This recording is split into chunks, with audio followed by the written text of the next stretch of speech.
একটা বিষয় পরিষ্কার করে নিচ্ছেন যে আমরা যাদেরকে লক্ষ্য করে কথা বলবো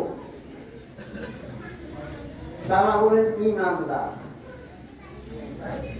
এখানে যারা নাস্তিক আছে, মুরতাদ আছে, তাদেরকে লক্ষ্য করে বলা আর না বলা একই।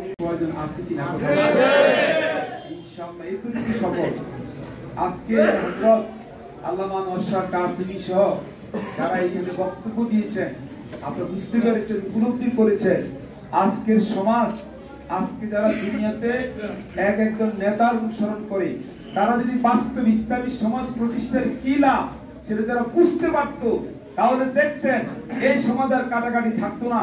সবাই পাগল হইয়া ইসলামী শাসন প্রতিষ্ঠার জন্য, দেশের সমস্ত ক্ষমতায় দেওয়ার জন্য, রাষ্ট্রীয়ভাবে ইসলাম প্রতিষ্ঠার জন্য জান মাল কুরবানি করতে। কথা বলে ঠিক না?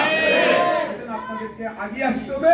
যারা ইসলামী মানসিকতা আছেন, বুঝে কম বেশ সবাইকে আগে আসতে হবে ইনশাআল্লাহ। সম্মানিত হাজিরিন, আমরা সালাতুল জুহর আদায় করি, আবারও বলছি সালাতুল জুহর আদায় করি আমাদের মাদ্রাসার নিচতলায় হেফখানায়, সেখানে সুন্দর। যিনি স্রষ্টা তিনি বিধানদাতা।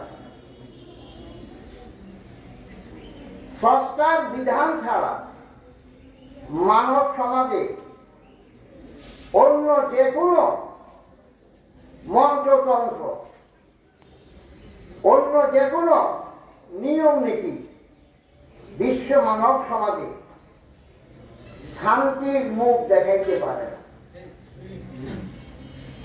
আল্লাহর বিধান